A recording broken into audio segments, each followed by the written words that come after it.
ಓಂ ಶಾಂತಿ. ಓಂ ಶಾಂತಿ. ಇಂದಿನ ಜ್ಞಾನಮಂಥನಕ್ಕೆ ಸ್ವಾಗತ. ನಮ್ಮ ಕೈ ಮೀರಿ ಏನಾದ್ರೂ ನಡೆದಾಗ, ಹ್ಮ್ ಅಂದ್ರೆ ಆರೋಗ್ಯ ಸರಿ ಇಲ್ಲದಿದ್ದಾಗ ಹ್ಮ್ ಅಥವಾ ವ್ಯವಹಾರದಲ್ಲಿ ದೊಡ್ಡ ನಷ್ಟವಾದಾಗ ಹ್ಮ್ ಮನಸ್ಸು ಒಂದು ಪವಾಡಕ್ಕಾಗಿ ಕಾಯುತ್ತೆ ಅಲ್ವಾ? ಹೌದು, ಖಂಡಿತ. ಎಲ್ಲಾದ್ರೂ ಮೇಲಿಂದ ಒಂದು ಸಹಾಯ ಸಿಗ್ಬಿಕ್ರೆ ಸಾಕು ಅಂತ ಅನ್ಸುತ್ತೆ. ಅದೇ, ಅದು ಮನುಷ್ಯನ ಸಹಜ ಪ್ರವೃತ್ತಿ. ನಿಜ. ಆದ್ರೆ ಇವತ್ತು ನಾವು ಚರ್ಚೆ ಮಾಡ್ತಿರೋ ವಿಷಯ ಇದೆಯಲ್ಲ, ಅದು ಈ ನಂಬಿಕೆಗೆ ಒಂದು ಒಂದು ಬೇರೆದೇ ಆದ ತಿರುವನ್ನೇ ಕೊಡುತ್ತೆ. ಹೌದು, ಬಹಳ ಆಸಕ್ತಿಕರವಾಗಿದೆ. ಇಂದಿನ ಮುರಳಿಯಲ್ಲಿ ಬಾಬಾ ಅಂದ್ರೆ ಪರಮಾತ್ಮ ಹ್ಮ್ ಮಕ್ಕಳನ್ನು ಮಧುರ ಮಕ್ಕಳೇ ಅಂತ ಕರೆದು ಒಂದು ಅದ್ಭುತವಾದ ಮಾತು ಹೇಳ್ತಾರೆ. ಹ್ಮ್ ಕೃಪೆ ಬೇಡುವ ಯಾಚಕರಾಗಬೇಡಿ, ಅಧಿಕಾರಯುಳ್ಳ ಮಾಲೀಕರಾಗಿ.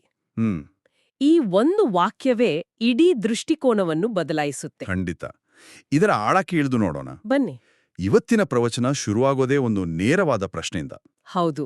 ಬಾಬಾ ಕೇಳ್ತಾರೆ, ತಂದೆಯಿಂದ ಕೃಪೆಯ ಭರವಸೆಯನ್ನಿಟ್ಟುಕೊಳ್ಳದೆ ತಮ್ಮ ಪರಿಶ್ರಮವನ್ನೇಕೆ ಪಡಬೇಕು ಅಂತ. ಇದು ಕೇಳೋಕೆ ಸ್ವಲ್ಪ ಕಠಿಣ ಅನ್ಸುತ್ತೆ ಅಲ್ವಾ? ಹೌದು. ಯಾಕೆಂದ್ರೆ ಭಕ್ತಿ ಮಾರ್ಗದಲ್ಲಿ ನಾವು ದೇವ್ರತ್ರ ಕೃಪೆ ತೋರು, ದಯೆ ತೋರು ಅಂತಾನೆ ಕೇಳಿ ಅಭ್ಯಾಸ ಮಾಡ್ಕೊಂಡಿರ್ತೀವಿ. ಅದೇ, ನನ್ಗೂ ಅದೇ ಅನ್ಸಿದ್ದು. ದೇವರೇ ನನ್ನ ಕಷ್ಟ ನೀನೇ ಪರಿಹರಿಸು ಅಂತ ಬೇಡ್ಕೊಳ್ಳೋದೇ ಭಕ್ತಿ ಅಂತ ಅನ್ಕೊಂಡಿರ್ತೀವಿ. ಆದ್ರೆ ಇಲ್ಲಿ ಅದನ್ನ ಬೇಡ ಅಂತ ಹೇಳ್ತಿದ್ದಾರೆ. ಹೌದು. ಯಾಕೆ? ಇದರ ಹಿಂದಿನ ತತ್ವವಾದ್ರೂ ಏನು? ಇಲ್ಲಿ ನಾವು ಕರ್ಮಭೋಗ ಅನ್ನೋ ಒಂದು ಮುಖ್ಯವಾದ ವಿಷಯವನ್ನ ಅರ್ಥ ಮಾಡ್ಕೋಬೇಕು. ಕರ್ಮಭೋಗ ಅಂದ್ರೆ ನಮ್ಮ ಹಳೆ ಕರ್ಮಗಳ ಫಲವನ್ನ ಅನುಭವಿಸೋದು. ಅದು ನಮ್ದೇ, ನಮ್ಮ ವೈಯಕ್ತಿಕ ಲೆಕ್ಕಾಚಾರ. ಒಂದ್ ರೀತಿ ನಮ್ಮ ಬ್ಯಾಲೆನ್ಸ್ ಶೀಟ್ ಇದ್ದ ಹಾಗೆ. ಕರೆಕ್ಟ್. ಈಗ ಬಾಬಾ ಬಂದು ಆ ಲೆಕ್ಕವನ್ನ ತೀರಿಸ್ಬಿಟ್ರೆ ಆ ಮೂಲ ಕರ್ಮ ಸಿದ್ಧಾಂತಕ್ಕೆ ಅರ್ಥ ಇರಲ್ಲ ಅಲ್ವಾ? ಹೌದು, ಆಗ ನಾವು ನಮ್ಮ ಜವಾಬ್ದಾರಿಯಿಂದ ಪಾಠ ಕಲಿಯೋದೇ ಇಲ್ಲ. ಎಕ್ಸಾಕ್ಟ್ಲಿ. ಓ, ಹಾಗಾದ್ರೆ ಇದು ನಮ್ಮನ್ನ ಅಸಹಾಯಕರನಾಗಿ ಮಾಡ್ತಾ ಇಲ್ಲ, ಬದ್ಲಿಗೆ ನಮ್ಮ ಕರ್ಮಗಳ ಜವಾಬ್ದಾರಿ ನಾವೇ ತಗೋಬೇಕು ಅಂತ ಪ್ರೇರೇಪಿಸ್ತಿದೆ. ಹೌದು. ಹಾಗಿದ್ರೆ ಪರಿಹಾರ ಏನು? ಕಷ್ಟ ಬಂದಾಗ ಸುಮ್ನೆ ಅನುಭವಿಸ್ಬೇಕಾ? ಇಲ್ಲ ಇಲ್ಲ, ಅಲ್ಲೇ ಬಾಬಾ ಒಂದು ಅದ್ಭುತವಾದ ದಾರಿ ತೋರಿಸ್ತಾರೆ. ಅದೇ ಯೋಗಬಲ. ಯೋಗಬಲ. ಬಾಬಾ ಹೇಳೋದು, ಕೃಪೆ ಕೇಳಬೇಡಿ, ಯೋಗ ಬಲದಿಂದ ಲೆಕ್ಕಾಚಾರವನ್ನ ಚುಕ್ತುಗಾಡಿ. ಇದಕ್ಕೊಂದು ಉದಾಹರಣೆ ಕೊಡ್ಬೋದಾ? ಖಂಡಿತ. ಈಗ ನೋಡಿ, ನಮಗೆ ಒಂದು ಕಾಯಿಲೆ ಬಂತು ಅಂದ್ಕೊಳ್ಳಿ. ಸರಿ. ವೈದ್ಯರು ಔಷಧಿ ಕೊಡ್ತಾರೆ. ಆದ್ರೆ ಆ ಔಷಧಿಯನ್ನ ನಾವೇ ತಗೋಬೇಕು, ಪಥ್ಯ ನಾವೇ ಮಾಡಬೇಕು. ನಿಜ. ವೈದ್ಯರು ನಮ್ಮದಲು ಮಾತ್ರೆ ನುಂಗೋಕ್ ಆಗಲ್ಲ. ಅದೇ ರೀತಿ ಇಲ್ಲಿ ಯೋಗಬಲ ಅನ್ನೋದು ಒಂದು ಆಧ್ಯಾತ್ಮಿಕ ಔಷಧಿ ಇದ್ದಾಗೆ. ಅದ್ಭುತವಾದ ಹೋಲಿಕೆ. ಹಾಗಾದ್ರೆ ಆ ಯೋಗ ಬಲವನ್ನ ಬಳಸಿ ನಮ್ಮ ಸಮಸ್ಯೆಯನ್ನ ನಾವೇ ಎದುರಿಸ್ಬೇಕು. ಹೌದು. ಈ ಯೋಗ ಬಲ ಅಂದ್ರೆ ಏನು? ಅದನ್ನ ಪಡೆಯೋದು ಹೇಗೆ? ಮುರಳಿಯ ಪ್ರಕಾರ ಯೋಗಬಲ ಗಳಿಸೋಕೆ ಮುಖ್ಯವಾದ ಸಾಧನವೇ ನೆನಪು ಅಥವಾ ಯಾದ್. ನೆನಪು. ಅಂದ್ರೆ ನಿರಂತರವಾಗಿ ಬಾಬಾರವರನ್ನ, ಆ ಪರಮಶಕ್ತಿಯನ್ನ ಪ್ರೀತಿಯಿಂದ ನೆನ್ಪು ಮಾಡೋದು. ಈ ನೆನಪಿಂದ ಒಂದು ಆಂತರಿಕ ಶಕ್ತಿ ಹುಟ್ಕೊಳ್ಳುತ್ತೆ. ಅದು ನಮ್ಮ ಕರ್ಮಭೋಗವನ್ನ ಎದುರಿಸೋ ಶಕ್ತಿ ಕೊಡುತ್ತೆ. ಅಷ್ಟೇ ಅಲ್ಲ, ಏನು? ನಮ್ಮ ಆತ್ಮಿಕ ಆಯುಸ್ಸನ್ನು ಹೆಚ್ಚಿಸುತ್ತೆ ಅಂತಾರೆ ಬಾಬಾ. ಅಂದ್ರೆ ಬರೀ ಸಮಸ್ಯೆಯನ್ನ ಪರಿಹರಿಸೋದಲ್ಲ, ಮುಂದೆ ಸಮಸ್ಯೆಗಳು ಬರದ ಹಾಗೆ ನಮ್ಮನ್ನ ಬಲಶಾಲಿ ಮಾಡುತ್ತೆ. ಸರಿ, ಈ ನೆನಪು ಅನ್ನೋದು ಕೇವಲ ದೇವರನ್ನ ಸ್ಮರಿಸಿದ ಹಾಗೆ ಕೇಳಿಸತ್ತೆ. ಇದರಲ್ಲಿ ಏನಾದ್ರೂ ವಿಶೇಷವಾದ ತಂತ್ರ ಇದೆಯಾ? ಹೌದು. ಯಾಕಂದ್ರೆ ದಿನವಿಡೀ ಕೆಲಸದ ಮಧ್ಯೆ ದೇವರನ್ನ ನೆನಪಿಟ್ಟುಕೊಳ್ಳೋದು ಸ್ವಲ್ಪ ಕಷ್ಟ ಅಲ್ವಾ? ಅದಕ್ಕೆ ಬಾಬಾ ಒಂದು ಸುಂದರವಾದ ಮಾನಸಿಕ ಅಭ್ಯಾಸವನ್ನ ಸೂಚಿಸ್ತಾರೆ. ಅದೇನೋ? ನಮ್ಮ ನಿಜವಾದ ಸ್ವರೂಪ ಅರು ವಿಳಾಸವನ್ನ ನೆನಪಿಸಿಕೊಳ್ಳೋದು. ಮಕ್ಕಳೇ, ನಿಮ್ಮನ್ನು ಆತ್ಮ ಎಂದು ತಿಳಿಯಿರಿ. ನಾವು ಆತ್ಮಗಳು, ಶಾಂತಿಧಾಮದ ನಿವಾಸಿಗಳು ಅಂತ. ಶಾಂತಿಧಾಮ? ಹೌದು. ಅದಕ್ಕೆ ಟವರ್ ಆಫ್ ಸೈಲೆನ್ಸ್ ಅಂದೆ ಮೌನದ ಗೋಪುರ ಅಂತಾನೂ ಕರೀತಾರೆ. ಮೌನದ ಗೋಪುರ. ಈ ಪದ ಕೇಳೋಕ್ಕೂ ಮನಸ್ಸಿಗೆ ಒಂಥರ ಶಾಂತಿ ಅನ್ಸತ್ತೆ. ನಿಜ. ಜಗತ್ತಿನ ಗದ್ದಲದಿಂದ ದೂರ ಇರುವ ಒಂದು ಎತ್ತರದ ನಿಶ್ಶಬ್ದವಾದ ಸ್ಥಳ. ಇದನ್ನ ದಿನಪೂರ್ತಿ ಮಾಡ್ಬೇಕಾ? ಇಲ್ಲೆಲ್ಲ ನಡೆಯುತ್ತಾ ತಿರ್ಗಾಡುತ್ತಾ ಮಾಡಬೇಕು ಅಂತಾರೆ ಬಾಬಾ. ಓ. ಇದೊಂದು ಮಾನಸಿಕ ಸಂಕಲ್ಪ.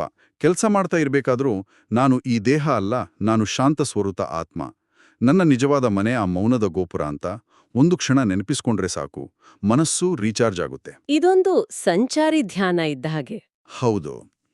ಈ ಅಭ್ಯಾಸವೇ ನಮ್ಮನ್ನ ಮಹಾವೀರನನ್ನಾಗಿ ಮಾಡುತ್ತೆ. ಅಂದ್ರೆ ನಮ್ಮ ಮನಸ್ಸಿನ ಮೇಲೆ ವಿಜಯ ಸಾಧಿಸುವನನ್ನಾಗಿ. ಇದು ಕೇಳೋಕೆ ಚೆನ್ನಾಗಿದೆ. ಆದ್ರೆ ಈ ನೆನಪನ್ನ ಇನ್ನೂ ಬಲಪಡಿಸೋಕೆ, ಆ ಶಕ್ತಿಯನ್ನ ಅನುಭವಿಸೋಕೆ ಏನಾದ್ರೂ ಪ್ರಾಯೋಗಿಕ ಸಲಹೆಗಳಿವ್ಯಾ? ಖಂಡಿತ. ಬಾಬಾ ಒಂದು ಸುಂದರವಾದ ಸಂಬಂಧ ಬೆಳೆಸೋಕೆ ಹೇಳ್ತಾರೆ. ಸಂಬಂಧ? ಬೆಳಿಗ್ಗೆ ಎದ್ದು ಬಾಬಾರವರ ಜೊತೆ ಮಧುರವಾದ ಮಾತುಕತೆ ನಡೆಸಿ ಅಂತ. ಇದು ನಾವು ಮಾಡೋ ಪ್ರಾರ್ಥನೆಗಿಂತ ಬೇರೆ. ಅಂದ್ರೆ ಬೇಡಿಕೆಗಳ ಪಟ್ಟಿ ಕೊಡೋದಲ್ಲ. ಅಲ್ಲ, ಇದು ಪ್ರೀತಿಯ ಸಂಭಾಷಣೆ. ಸಂಭಾಷಣೆ. ಅಂದ್ರೆ ಹೇಗೆ? ಮುರಳಿಯಲ್ಲೇ ಒಂದು ಉದಾಹರಣೆ ಇದೆ. ಬಾಬಾ, ನೀವು ಎಷ್ಟು ಅದ್ಭುತವಾಗಿದ್ದೀರಿ, ನಮ್ಮನ್ನ ಸ್ವರ್ಗದ ಮಾಲೀಕರನ್ನಾಗಿ ಮಾಡ್ತಿದ್ದೀರಿ, ನಾವು ನಿಮ್ಮ ಶ್ರೀಮತದ ಮೇಲೆ ಖಂಡಿತ ನಡೀತೀವಿ, ಈ ರೀತಿ. ಒಂದು ಪ್ರತಿಜ್ಞೆ ಅಥವಾ ಕೃತಜ್ಞತೆ ಹೇಳ್ದಾಗೆ. ಹೌದು, ಇದು ನಮ್ಮ ಮನಸ್ಸಲ್ಲಿ ದಿನಪೂರ್ತಿ ಒಂದು ಪಾಸಿಟಿವ್ ಶಕ್ತಿಯನ್ನ ತುಂಬುತ್ತೆ. ಈ ಸಂಬಂಧವನ್ನ ಇನ್ನಷ್ಟು ಆಳ ಮಾಡೋಕೆ ಮುರಳಿಯಲ್ಲಿ ನನ್ನನ್ನು ಕಣ್ಣಿನ ರೆಪ್ಪೆಗಳಲ್ಲಿ ಮುಚ್ಚಿಟ್ಟುಕೊಳ್ಳಿ ಅಂತ ಒಂದು ಸಾಲಿದೆ. ಅದರ ಅರ್ಥವೇನು? ಅದು ಸ್ವಲ್ಪ ಕಾವ್ಯಾತ್ಮಕವಾಗಿದೆ ಅಲ್ವಾ? ಹೌದು, ಆದ್ರೆ ಬಾಬಾನೇ ಅದಕ್ಕೆ ಸ್ಪಷ್ಟೀಕರಣ ಕೊಡ್ತಾರೆ. ಏನು? ರೆಪ್ಪೆಗಳಂದ್ರೆ ಈ ಭೌತಿಕ ಕಣ್ಣುಗಳಲ್ಲ, ಬುದ್ಧಿಯಲ್ಲಿ ನೆನಪಿಡಿ ಅಂತ. ಓ, ಅಂದ್ರೆ ಬೇರೆ ಯಾರ ನೆನ್ಪು ಒಳಗೆ ಬರದ ಹಾಗೆ ಬುದ್ಧಿಯಲ್ಲಿ ಕೇವಲ ಒಬ್ಬ ತಂದೆಯ ನೆನ್ಪು ಸದಾಕಾಲ ಇರಬೇಕು. ಬೇರೆ ಯಾವುದೇ ವ್ಯಕ್ತಿ, ವಸ್ತು ಅಥವಾ ವ್ಯರ್ಥ ವಿಚಾರಗಳು ನಮ್ಮ ಬುದ್ಧಿಯನ್ನ ಆಕ್ರಮಿಸಬಾರದು ಅಂತ. ಕರೆಕ್ಟ್. ಇದೊಂದು ಮಾನಸಿಕ ಶಿಸ್ತು. ಸರಿ. ಆದ್ರೆ ಇದೇ ಸಮಯದಲ್ಲಿ ಮುರಳಿಯಲ್ಲಿ ಒಂದು ಕಠಿಣವಾದ ಎಚ್ಚರಿಕೆಯೂ ಇದೆ. ಇದೆ. ಎಲ್ಲಾದ್ರೂ ನಿಮ್ಮ ಸ್ವಂತ ಮತದಂತೆ ನಡೆದ್ರೆ ನಿಮ್ಮ ಅದೃಷ್ಟಕ್ಕೆ ನೀವೇ ಬರೆ ಎಳಕೊಳ್ಳುವಿರಿ ಅಂತ. ಹೌದು, ಇದು ಸ್ವಲ್ಪ ಕಂಟ್ರೋಲಿಂಗ್ ಆಗಿ ಕೇಳಿಸಲ್ವಾ? ನಮ್ಮ ಸ್ವಂತ ಬುದ್ಧಿಯನ್ನೇ ಬಳಸಬಾರ್ದು ಅಂದ್ರೆ ಹೇಗೆ? ಇದು ಬಹಳ ಮುಖ್ಯವಾದ ಪ್ರಶ್ನೆ. ಇಲ್ಲಿ ಶ್ರೀಮತ ಮತ್ತು ಮನ್ಮತ ಅನ್ನೋ 2 ಪದಗಳನ್ನ ಅರ್ಥ ಮಾಡ್ಕೋಬೇಕು. ಶ್ರೀಮತ ಅಂದ್ರೆ ಶ್ರೇಷ್ಠವಾದ ದೈವಿ ನಿರ್ದೇಶನ. ಹೌದು. ಮನ್ಮತ ಅಂದ್ರೆ ನಮ್ಮ ಸ್ವಂತ ಮನಸ್ಸಿನ ಮತ. ಅದು ಹೆಚ್ಚಾಗಿ ನಮ್ಮ ಅಹಂಕಾರ, ಹಳೆ ಸಂಸ್ಕಾರಗಳಿಂದ ಪ್ರಭಾವಿತವಾಗಿರುತ್ತೆ. ತರಬೇತಿ ಇಲ್ಲದ ಮನಸ್ಸಿನ ಮಾತು ಕೇಳಿದ್ರೆ ಅದು ನಿಮ್ಮ ಪ್ರಗತಿಗೆ ಅಡ್ಡಿಯಾಗತ್ತೆ. ಹಾಗೆ ನೋಡಿದ್ರೆ ಅರ್ಥವಾಗತ್ತೆ. ಇದು ನಮ್ಮನ್ನ ನಿಯಂತ್ರಿಸೋದಲ್ಲ, ಬದಲಿಗೆ ನಮ್ಮದೇ ಸೀಮಿತ ದೃಷ್ಟಿಕೋನದಿಂದ ನಮ್ಮನ್ನ ರಕ್ಷಿಸುವ ಒಂದು ಮಾರ್ಗದರ್ಶನ. ಸರಿ ಸರಿ. ಇದೇ ವಿಷಯಕ್ಕೆ ಸಂಬಂಧಪಟ್ಟ ಹಾಗೆ ಪ್ರಾಮಾಣಿಕತೆಯ ಬಗ್ಗೆಯೂ ಒಂದು ಮಾತು ಬರುತ್ತೆ. ಹೌದು. ಜನರು ತಾವು ಮಾಡಿದ ಸೇವೆಯ ಬಗ್ಗೆ ಉತ್ಸಾಹದಿಂದ ಹೇಳ್ಕೋತಾರೆ, ಆದ್ರೆ ತಮ್ಮ ನೆನಪಿನ ಚಾರ್ಟ್ ಬಗ್ಗೆ ಸತ್ಯ ಹೇಳೋಕೆ ನಾಚಿಕೆ ಪಡ್ತಾರೆ ಅಂತ. ಏನಿದು ನೆನಪಿನ ಚಾರ್ಟ್? ನೆನಪಿನ ಚಾರ್ಟ್ ಅಂದ್ರೆ ದಿನದಲ್ಲಿ ಎಷ್ಟೊತ್ತು ನಾವು ಬಾಬಾರನ್ನ ಪ್ರಾಮಾಣಿಕವಾಗಿ ನೆನ್ಪು ಮಾಡಿದ್ವಿ ಅನ್ನೋದರ ಸ್ವಯಂ ಪರಿಶೀಲನೆ. ಓಕೆ. ಅಂದ್ರೆ ಜನರು ನಾನು ಇಷ್ಟು ಜನಕ್ಕೆ ಜ್ಞಾನ ತಿಳಿಸದೆ ಅಂತ ಹೆಮ್ಮೆಯಿಂದ ಹೇಳ್ಕೊಳ್ತಾರೆ, ಆದ್ರೆ ನಾನು ದಿನದಲ್ಲಿ ಎಷ್ಟೊತ್ತು ನೆನಪಿನಲ್ಲಿ ಇದ್ದೆ ಅನ್ನೋ ಮೂಲ ಪ್ರಶ್ನೆಗೆ ಪ್ರಾಮಾಣಿಕ ಉತ್ತರ ಕೊಡೋಕೆ ಹಿಂಜರಿತಾರೆ. ಯಾಕಂದ್ರೆ ಸೇವೆಯ ಅಡಿಪಾಯವೇ ನೆನಪು ಅಂತಲೇ. ನಿಖರವಾಗಿ ಮುರಳಿಯಲ್ಲಿ ಅದಕ್ಕೊಂದು ಅದ್ಭುತವಾದ ರೂಪಕ ಇದೆ. ಏನು? ನೆನಪಿಲ್ಲದಿದ್ದರೆ ಜ್ಞಾನದ ಖಡ್ಗಕ್ಕೆ ಹರಿತವಿರುವುದಿಲ್ಲ. ವಾವ್. ನೆನಪು ಆ ಖಡ್ಗವನ್ನ ಹರಿತಗೊಳಿಸೋ ಶಕ್ತಿ. ಆ ಶಕ್ತಿ ಇಲ್ಲದೆ ನಾವು ಮಾಯೆಯ ಮೇಲೆ ಅಂದ್ರೆ ನಮ್ಮ ನಕಾರಾತ್ಮಕತೆಯ ಮೇಲೆ ವಿಜಯ ಸಾಧಿಸೋಕ್ಕಾಗಲ್ಲ. ಅಂದ್ರೆ ನಾವು ಎಷ್ಟೇ ಜ್ಞಾನದ ಮಾತು ಹೇಳಿದ್ರೂ ಅದರಲ್ಲಿ ಆತ್ಮಿಕ ಶಕ್ತಿ ಇಲ್ಲದಿದ್ರೆ ಅದು ಬರೀ ಟೊಳ್ಳು ಶಬ್ದ ಅಷ್ಟೇ. ಕರೆಕ್ಟ್.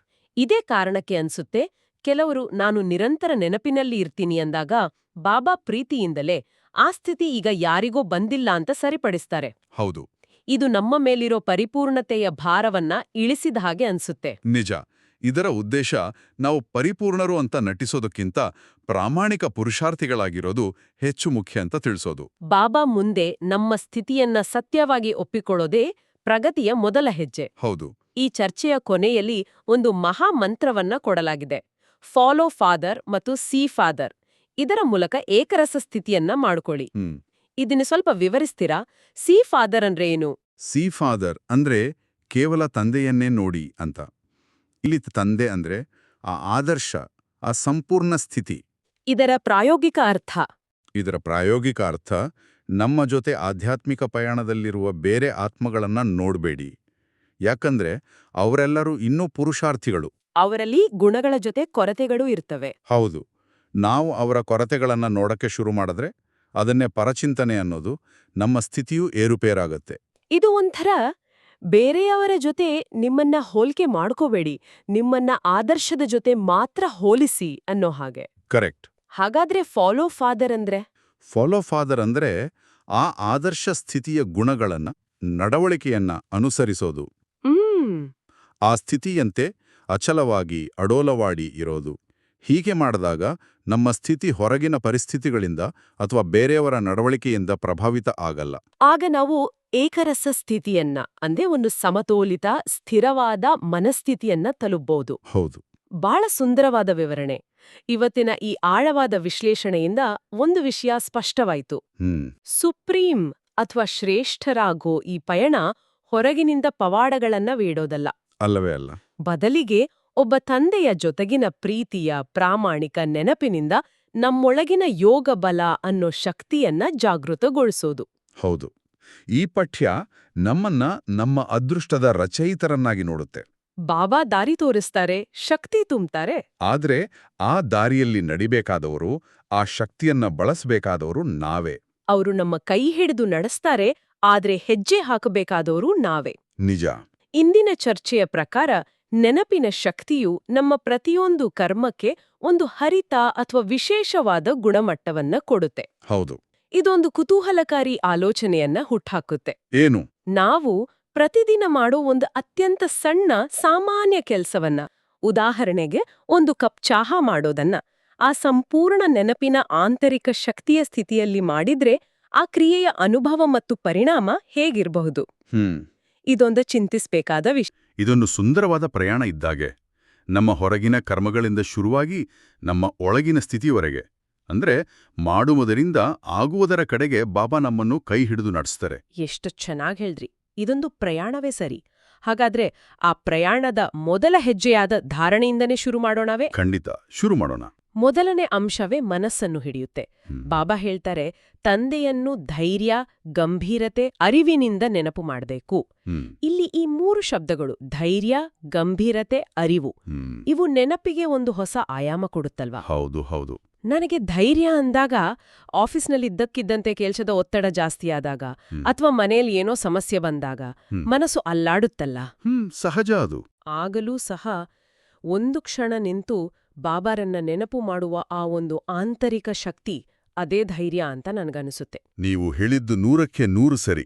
ಮಾಯೆ ನಮ್ಮನ್ನು ಎಷ್ಟೇ ಅಲುಗಾಡಿಸಲು ನೋಡಿದ್ರೂ ನನ್ನ ಜೊತೆ ಸರ್ವಶಕ್ತಿವಂತ ತಂದೆ ಇದ್ದಾರೆ ಅನ್ನೋ ನಿಶ್ಚಯದಲ್ಲಿ ಅಚಲವಾಗಿರೋದೇ ಧೈರ್ಯ.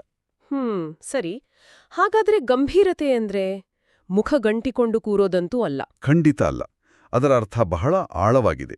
ನೋಡಿ, ಒಬ್ಬ ಒಲಿಂಪಿಕ್ ಆಟಗಾರ ಫೈನಲ್ ರೇಸ್ಗೆ ನಿಂತಾಗ ಎಷ್ಟು ಗಂಭೀರವಾಗಿರ್ತಾನೆ. ಹೌದು. ಯಾಕಂದ್ರೆ ಅವನ ಇಡೀ ಭವಿಷ್ಯ ಆ ಕ್ಷಣದ ಮೇಲೆ ಮಿಂತಿರುತ್ತೆ.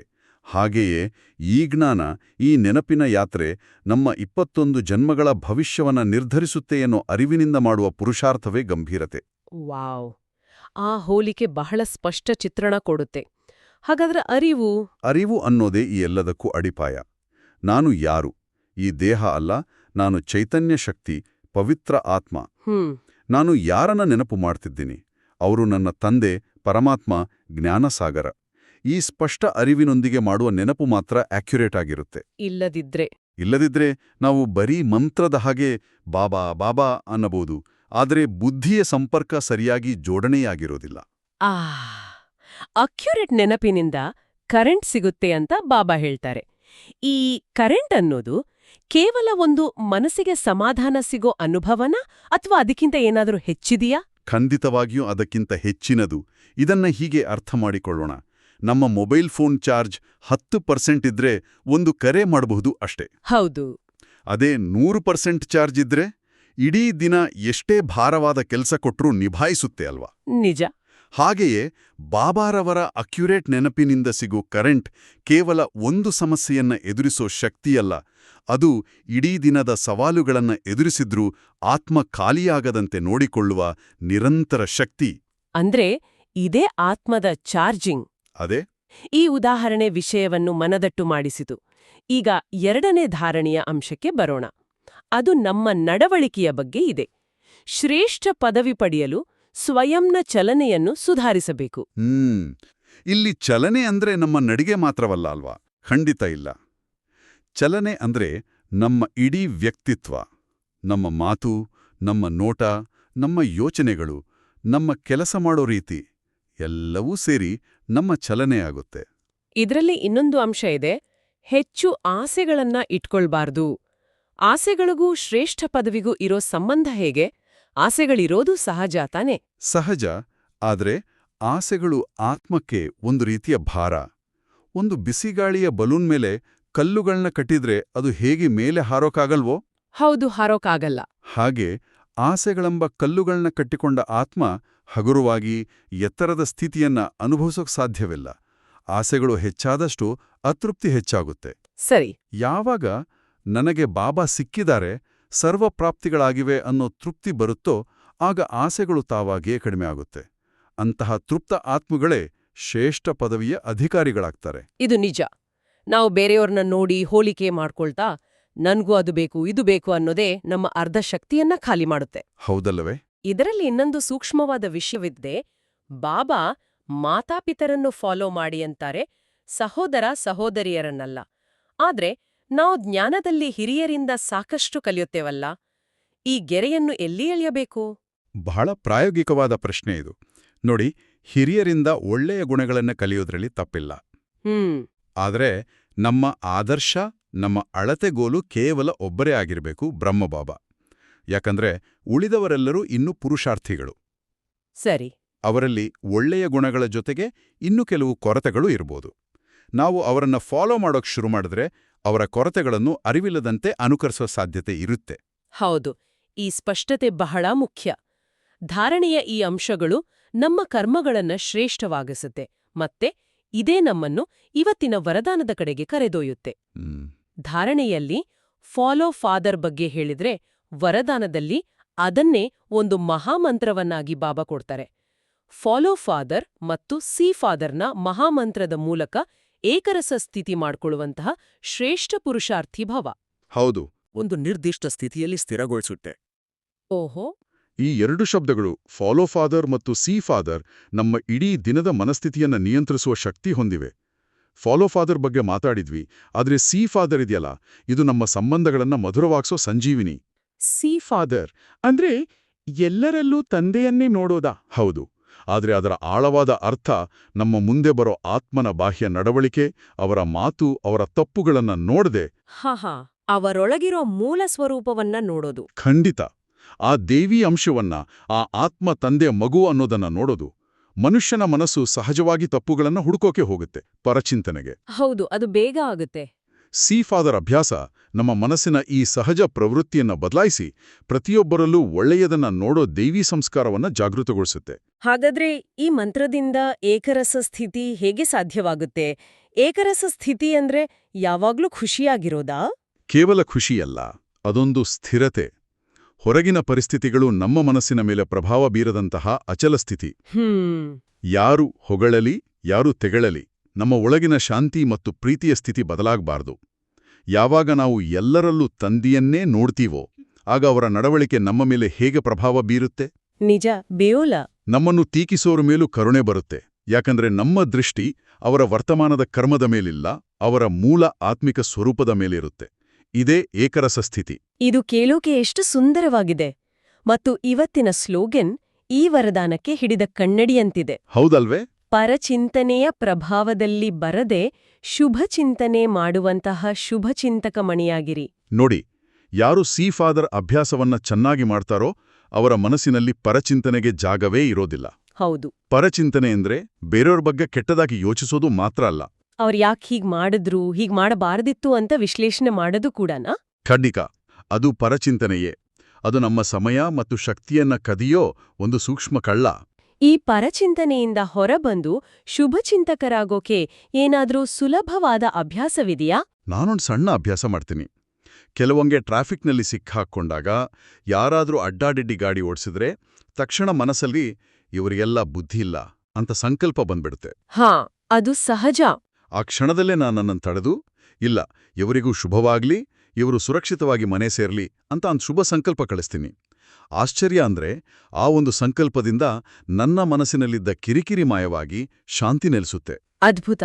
ನಮ್ಮ ಪ್ರಯಾಣದ ಕೊನೆಯ ಮತ್ತು ಅತ್ಯಂತ ಆಳವಾದ ಹಂತಕ್ಕೆ ಬಂದಿದ್ದೇವೆ. ಇವತ್ತಿನ ಅವ್ಯಕ್ತ ಇಶಾರೆ. ಈ ಅವ್ಯಕ್ತ ಮಾಸದಲ್ಲಿ ಬಂಧನ ಮುಕ್ತರಾಗಿ ಜೀವನ ಮುಕ್ತ ಸ್ಥಿತಿಯ ಅನುಭವ ಮಾಡಿರಿ. ಸಾಕಾರ ಮುರಳಿಯ ಧಾರಣೆಗೂ ಈ ಅವ್ಯಕ್ತ ಇಶಾರೆಗೂ ಇರೋ ಸೂಕ್ಷ್ಮ ವ್ಯತ್ಯಾಸವೇನು? ಇದೇ ಇವತ್ತಿನ ಚರ್ಚೆಯ ತರಳು. ಧಾರಣೆ ಹೆಚ್ಚಾಗಿ ನಾವು ಏನು ಮಾಡಬೇಕು ಅಂತ ಹೇಳುತ್ತೆ. ಮಧುರವಾಗಿ ಮಾತಾಡಿ, ಸೇವೆ ಮಾಡಿ, ನಿಯಮ ಪಾಲಿಸಿ, ಹೀಗೆ. ಅಂದ್ರೆ ಡೂಯಿಂಗ್. ಹೌದು. ಆದರೆ ಅವ್ಯಕ್ತ ಇಶಾರೆಯು ನಾವು ಹೇಗಿರಬೇಕು, ನಮ್ಮ ಆಂತರಿಕ ಸ್ಥಿತಿ ಹೇಗಿರಬೇಕು ಅಂದ್ರೆ ಬೀಯಿಂಗ್ ಕಡೆಗೆ ನಮ್ಮ ಗಮನ ಸೆಳೆಯುತ್ತೆ. ಇದು ಮಾಡುವುದಕ್ಕಿಂತ ಆಗುವುದರ ಅನುಭವ. ಎಲ್ಲಿ ಬಂಧನ ಮುಕ್ತ ಮತ್ತು ಜೀವನ್ಮುಕ್ತ ಸ್ಥಿತಿ ಅಂತ ಹೇಳಲಾಗಿದೆ. ಇದರ ಅರ್ಥ? ಬಂಧನ ಮುಕ್ತ ಅಂದ್ರೆ ಯಾವುದೇ ವ್ಯಕ್ತಿ, ವಸ್ತು, ವೈಭವದ ಬಂಧನದಿಂದ ಬುದ್ಧಿಯನ್ನ ಸ್ವತಂತ್ರಗೊಳಿಸೋದು. ಆದರೆ ಜೀವನ್ಮುಕ್ತ ಸ್ಥಿತಿ ಅದಕ್ಕಿಂತಲೂ ಸೂಕ್ಷ್ಮ. ಅದು ಹೇಗೆ? ಪ್ರಪಂಚದಲ್ಲಿ ಬದುಕ್ತಾ ಎಲ್ಲಾ ಕರ್ಮಗಳನ್ನ ಮಾಡ್ತಾನೆ ಆ ಕರ್ಮದ ಬಂಧನಗಳಿಂದ ಮತ್ತು ಅದರ ಫಲದ ಆಸೆಯಿಂದ ಮುಕ್ತವಾಗಿರೋದು. ಆಹಾ, ಕಮಲಪುಷ್ಪದ ಹಾಗೆ. ಹೌದು. ಅಥವಾ ಹೀಗೆ ಯೋಚಿಸಿ, ಒಬ್ಬ ಅತ್ಯುತ್ತಮ ಪ್ರೋಗ್ರಾಮರ್ ಒಂದು ಕೋಡ್ ಬರಿತಾನೆ. ಅವನು ಅದರಲ್ಲಿ ಪೂರ್ತಿ ಮಗ್ನನಾಗಿರ್ತಾನೆ, ಆದರೆ ಅದರ ಫಲಿತಾಂಶಕ್ಕೆ ಅಂಟ್ಕೊಂಡಿರಲ್ಲ. ಪ್ರೋಗ್ರಾಂ ವಿಫಲವಾದರೆ ಅವನು ಕುಸಿದು ಹೋಗಲ್ಲ, ಶಾಂತವಾಗಿ ಅದನ್ನ ಸರಿಪಡಿಸ್ತಾನೆ. ಅಂದ್ರೆ ಅವನು ಕೆಲಸದ ಒಳಗಿದ್ದಾನೆ, ಆದ್ರೆ ಮಾನಸಿಕವಾಗಿ ಅದರಿಂದ ಹೊರಗಿದ್ದಾನೆ. ಸರಿಯಾಗಿ ಹೇಳಿದ್ರಿ. ಇದೇ ಕರ್ಮ ಮಾಡ್ತಾ ಜೀವನ್ಮುಕ್ತ ಸ್ಥಿತಿಯಲ್ಲಿರೋದು. ಮತ್ತು ಇಶಾರೆಯ ಕೊನೆಯ ಸಾಲು ದೇಹವನ್ನು ಹಿಡಿದು ಬಿಡುವ ಅಭ್ಯಾಸ. ಇದು ಪುರುಷಾರ್ಥದ ಪರಾಕಾಷ್ಠೆ ಅಲ್ವಾ? ಹೌದು. ಇದು ಅಶರೀರಿ ಸ್ಥಿತಿಯ ಅಭ್ಯಾಸ. ಬಾಬಾ ಹೇಳ್ತಾರೆ, ಒಂದು ಪೆನ್ನನ್ನ ಕೈಯಲ್ಲಿ ಹಿಡಿದು ಬೇಕೆಂದಾಗ ಕೆಳಗಿಡೋದು ಎಷ್ಟು ಸಹಜವೋ ಹಾಗೆ ಸೇವೆಗಾಗಿ ಈ ದೇಹದ ಆಧಾರ ತಗೋಬೇಕು. ಸೇವೆ ಮುಗಿದ ತಕ್ಷಣ ಒಂದು ಕ್ಷಣದಲ್ಲಿ ಅದರಿಂದ ಸಂಪೂರ್ಣ ನಿರ್ಲಿಪ್ತರಾಗಿ ಆತ್ಮಿಕ ಸ್ವರೂಪದಲ್ಲಿ ಸ್ಥಿತರಾಗೋದು ಅಷ್ಟು ಸಹಜವಾಗಬೇಕು. ರಚೇತನು ರಚನೆಯ ಆಧಾರವನ್ನು ಯಾವಾಗ ಬೇಕಾದರೂ ಬಿಡ್ಲಿ ಅನ್ನೋ ಮಾತು ನೆನ್ಪಾಗತ್ತೆ. ಅದೇ, ನಾವು ಈ ದೇಹದ ಮಾಲೀಕರು, ಅದರ ಗುಲಾಮರಲ್ಲ. ಈ ಅಭ್ಯಾಸವೇ ನಮ್ಮನ್ನ ಕರ್ಮಾತೀತ ಸ್ಥಿತಿಯ ಸಮೀಪಕ್ಕೆ ಕರೆದೊಯ್ಯುತ್ತೆ. ಓಂ ಶಾಂತಿ. ಇಂದಿನ ಈ ಚರ್ಚೆ ನಮ್ಮನ್ನು ಪುರುಷಾರ್ಥದ ಸ್ಥೂಲತೆಯಿಂದ ಸೂಕ್ಷ್ಮತೆಯ ಆಳಕ್ಕೆ ಕರೆದುಕೊಂಡೋಯ್ತು. ಹೌದು. ಜ್ಞಾನವನ್ನು ಕೇವಲ ಕೇಳುವುದಲ್ಲ, ಅದನ್ನು ನಮ್ಮ ಅನುಭವವಾಗಿ ಮಾಡಿಕೊಳ್ಳುವುದೇ ನಿಜವಾದ ಪುರುಷಾರ್ಥ. ಹಾಗಾದ್ರೆ ಈ ಅನುಭವವನ್ನು ಹೆಚ್ಚಿಸಲು ನಮ್ಮ ಕೇಳುಗರಿಗೆ ಇವತ್ತೊಂದು ಸಣ್ಣ ಆಧ್ಯಾತ್ಮಿಕ ಅಭ್ಯಾಸವನ್ನ ಕೊಡೋಣವೇ? ಖಂಡಿತ. ಇಂದು ದಿನವಿಡೀ ನಾವು ವರದಾನದ ಮಹಾಮಂತ್ರವನ್ನು ಅಭ್ಯಾಸ ಮಾಡೋಣ. ನಾವು ಭೇಟಿಯಾಗುವ ಪ್ರತಿಯೊಂದು ಆತ್ಮದ ಬಾಹ್ಯ ನಡವಳಿಕೆಯನ್ನ ನೋಡದೆ ಅವರಲ್ಲಿರುವ ತಂದೆಯ ಮಗುವನ್ನು, ಅವರ ಮೂಲ ಪವಿತ್ರ ಸ್ವರೂಪವನ್ನು ನೋಡುವ ಸೀಫಾದ ಪ್ರಯತ್ನವನ್ನು ಪ್ರಜ್ಞಾಪೂರ್ವಕವಾಗಿ ಮಾಡೋಣ. ಇದು ನಮ್ಮ ದೃಷ್ಟಿಕೋನವನ್ನು ಸಂಪೂರ್ಣವಾಗಿ ಬದಲಾಯಿಸುವಂತಹ ಸುಂದರವಾದ ಅಭ್ಯಾಸ. ಮತ್ತು ಕೊನೆಯದಾಗಿ ಚಿಂತನೆ ಮಾಡಲು ಒಂದು ವಿಷಯ. ಅವ್ಯಕ್ತ ಇಶಾರೆಯು ರಚನೆಯ ಆಧಾರವನ್ನು ಬಿಡುವ ಬಗ್ಗೆ ಹೇಳುತ್ತೆ. ಇಂದು ನಮ್ಮ ಜೀವನದಲ್ಲಿ ನಾವು ಯಾವುದಾದರೂ ಒಂದು ರಚನೆಗೆ ಅಂಟಿಕೊಂಡಿದ್ದೇವೆಯಾ? ಯೋಚಿಸಬೇಕಾದ ವಿಷಯ. ಅದು ಒಂದು ಆತ್ಮೀಯ ಸಂಬಂಧವಿರಬಹುದು, ಒಂದು ಅಧಿಕಾರದ ಪದವಿಯಿರಬಹುದು, ಅಥವಾ ಒಂದು ಪ್ರೀತಿಯ ವಸ್ತುವಿರಬಹುದು. ಅದರಿಂದ ಮಾನಸಿಕವಾಗಿ ಕೇವಲ ಒಂದು ನಿಮಿಷ ಸಂಪೂರ್ಣವಾಗಿ ನಿರ್ಲಿಪ್ತರಾಗಿ ಆ ಬಂಧನಮುಕ್ತ ಸ್ಥಿತಿಯನ್ನು ಅನುಭವಿಸಲು ಸಾಧ್ಯವೇ? ಈ ಬಗ್ಗೆ ಚಿಂತನೆ ಮಾಡೋಣ. ಇಂದಿನ ದಿನವಿಡೀ ನಾವು ಚರ್ಚಿಸಿದ ಈ ಅವ್ಯಕ್ತ ಸ್ಥಿತಿಯನ್ನು ಅನುಭವಿಸಲು ಪ್ರಯತ್ನಿಸೋಣ ಮತ್ತು ಬಾಬಾರವರ ವರದಾನದ ಹಸ್ತ ಸದಾ ನಮ್ಮ ತಲೆಯ ಮೇಲಿದೆಯೆಂಬ ಸ್ಮೃತಿಯಲ್ಲಿರೋಣ. ನಿಜ. ಇಂದಿನ ಈ ಚರ್ಚೆ ಎಲ್ಲರ ಆಧ್ಯಾತ್ಮಿಕ ಪಯಣಕ್ಕೆ ಸಹಕಾರಿಯಾಗಿದೆ ಎಂದು ನಾವು ನಂಬುತ್ತೇವೆ. ಎಲ್ಲರಿಗೂ ಈ ನಮ್ಮ ಮಾತುಕತೆ ಇಷ್ಟವಾದಲ್ಲಿ ದಯವಿಟ್ಟು ಈ ಜ್ಞಾನದ ಅಮೃತವನ್ನು ತಮ್ಮ ಆತ್ಮೀಯರಿಗೂ ಶೇರ್ ಮಾಡಿ. ಹೌದು. ಮತ್ತು ಇಂತಹ ದೈನಂದಿನ ಮುರಳಿ ಮಂಥನಕ್ಕಾಗಿ ನಮ್ಮ ಶಿವವಾಣಿ ಚಾನೆಲ್ ಅನ್ನು ಸಬ್ಸ್ಕ್ರೈಬ್ ಮಾಡಲು ಮರೆಯಬೇಡಿ. ಹಾಗಾದರೆ ನಾಳೆ ಮತ್ತೆ ಭೇಟಿಯಾಗೋಣ. ಅಲ್ಲಿಯವರೆಗೆ ಬಾಬಾರವರ ಸಿಹಿ ನೆನಪಿನಲ್ಲಿರಿ. ಓಂ ಶಾಂತಿ. ಓಂ ಶಾಂತಿ. ಓಂ ಶಾಂತಿ.